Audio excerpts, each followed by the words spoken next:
Hello, welcome back. And today is Saturday, August 8th. That means it's been over a month since working in the hangar.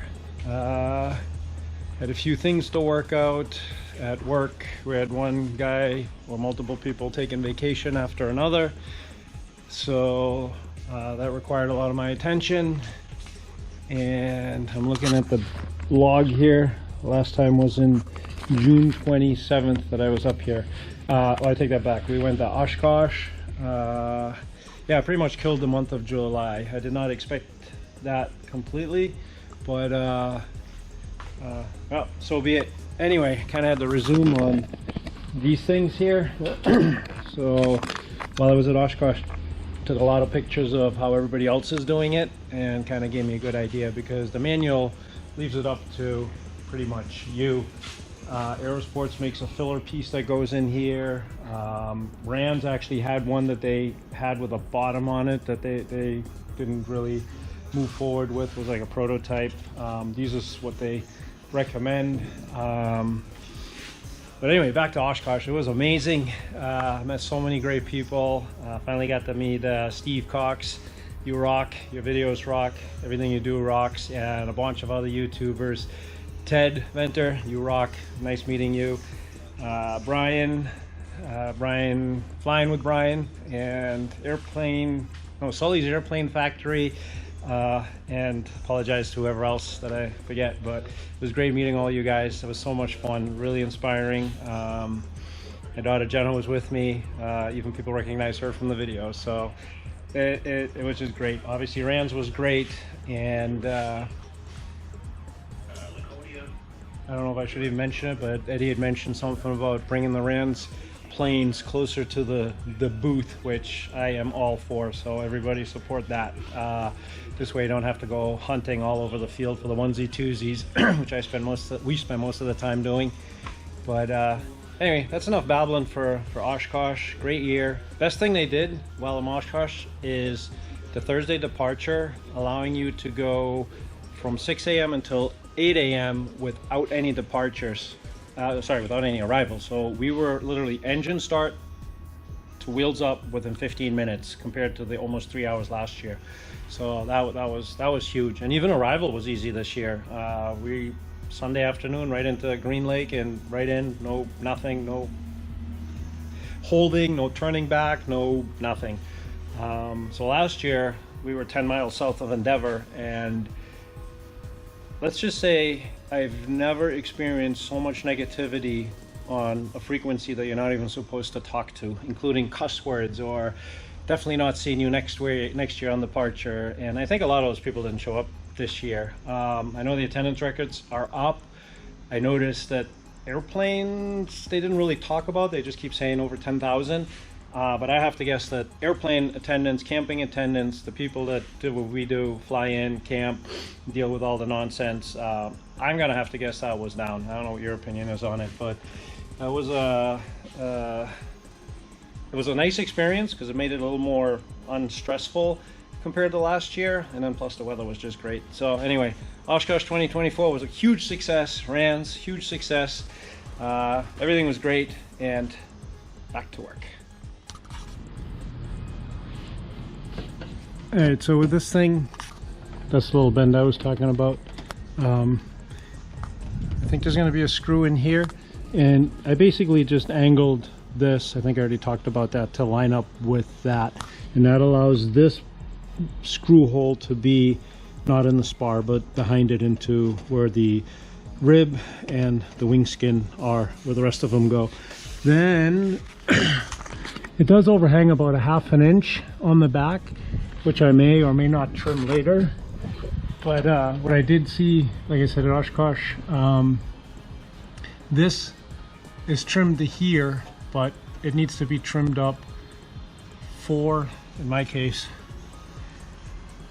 4¼ inches, and then 3/16 inch in to allow that hinge bracket to hang down.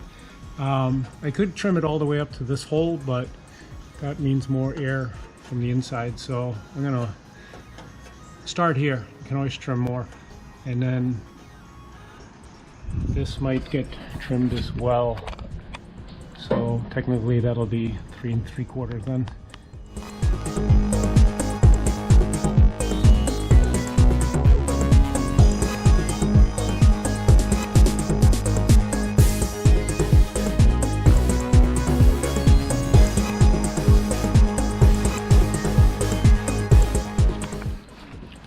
All right, that made for a really nice fit.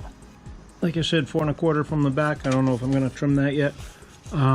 Seems like the spacing between here and the rivets is consistent, and it's on both sides. So this hole ends up being about 7/8 from the front skin, which I'm gonna double check, but that should put it inside safe territory in there. Yeah, I think next we're gonna drill the holes. I kind of want to see if the door fits again before I do it, but so far so good.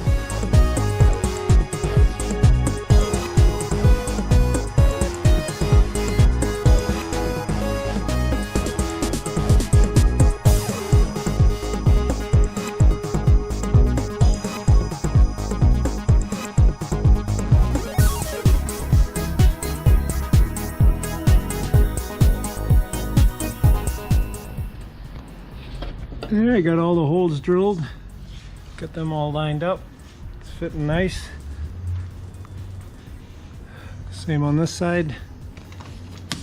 Oops, there goes the socket. And yeah, it was kind of uneventful. I ended up spacing from the edge of the wing skin. I think it's supposed to be in 3/4 of an, sorry, 1/4 of an inch. I ended up doing like 5/16. Because I know we're gonna put foam up along here. I'm almost thinking, so what happens is this got a little bit of this Corsair thing going on where it goes down before it levels out. But if you pull this down, like push it from the inside, like it'll stay down. So I somehow, maybe I put a little block here just to keep it locked in up top. I just don't want it to fall down. Or, you know, if we put heavy stuff up here. Yeah, see how that kind of flimsy, solid up front, but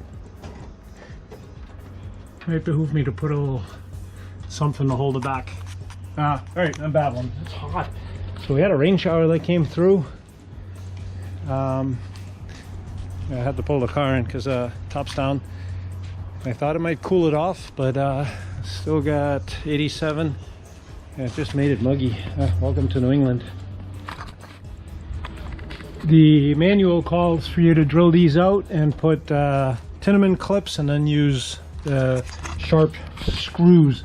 So those are visible on the inside, and you could, I don't know, get stuff caught on them. So anyway, in the interest of making more work for myself, I ended up putting 8 30-second Nutplates.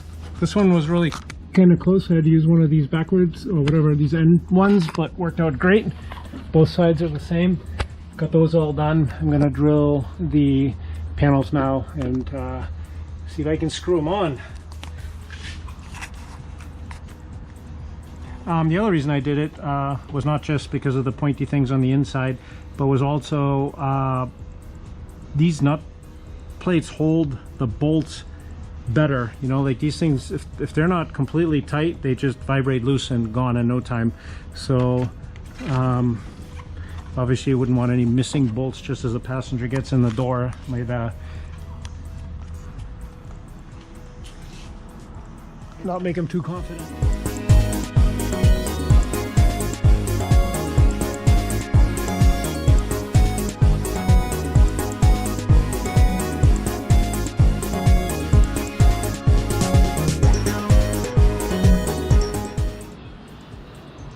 All right, there you have it, the wing root gap seal.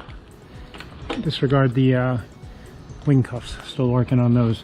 So one thing I noticed, I don't know if you can see in the light here, but they do have an edge form that starts I want to say 5/8 to an inch in, but it tapers out towards the front.